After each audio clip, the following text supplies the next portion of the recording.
अस्सलामुअलैकुम सामीन। 14 जुमादुल ऊला है, 9 दिसंबर है। सोशल इंडिया न्यूज़ में आपका खैर मक़दम है। ख़बर का उन्वान है आज़म खान बनाम सरकार। आपको पता ही है कि 24 घंटे पहले रामपुर सीट के चुनावी नतीजे सामने आए हैं, जिनमें आज़म खान समाजवादी पार्टी के उम्मीदवार आसिम रज़ा को हारा हुआ और बीजेपी उम्मीदवार को जीता हुआ दिखाया गया है। ये दिखाया गया हम इसलिए कह रहे हैं कि समाजवादी पार्टी के चीफ जनाब अखिलेश सिंह यादव का आज बयान आया है कि रामपुर में दोबारा इलेक्शन होने चाहिए, क्योंकि जिन वार्डों में, जिन इलाकों में, जिन हलकों में समाजवादी पार्टी के बड़े हामी हैं और वहाँ लोग पहले से पार्टी को वोट देते आए हैं, वहाँ लोगों को पुलिस ने मकानों से बाहर नहीं निकलने दिया गया। हत्ता कि ऐसी वीडियो है जिनके लोग हाथ टूटे, जख्म हुए, मारपीट हुई है और उन लोगों को इतना दहशतज़दा और खौफज़दा कर दिया गया, माहौल ऐसा कर दिया गया कि वो घरों से बाहर नहीं निकल पाए।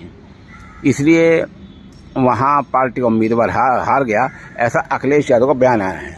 सबको पता है कि शायद मुल्क में ये पहली ऐसी सीट है जिसमें जानबूझकर समाजवादी पार्टी के उम्मीदवार को हराया गया है और बीजेपी उम्मीदवार को जिताया गया है।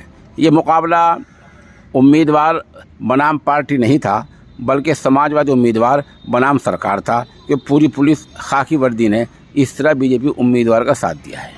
आपको बता दें कि जो अखबारात योगी एडिशन का रूल अदा कर रहे हैं, जो योगी एडिशन हैं, वो हेडिंग लगा रहे हैं कि 40-50 साल में आज़म खां की सल्तनत ढह गई, आज़म खां का किला ढह गया।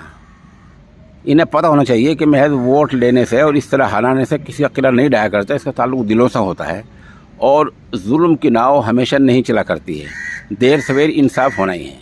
बाकी समाजवादी पार्टी चीफ को चाहिए कि पार्टी लेवल पर, पार्टी की बुनियाद पर तमाम सबूत इकट्ठे करके अदालत से रुजू करना चाहिए। देर सवेर कोई ना कोई फैसला आ ही जाएगा।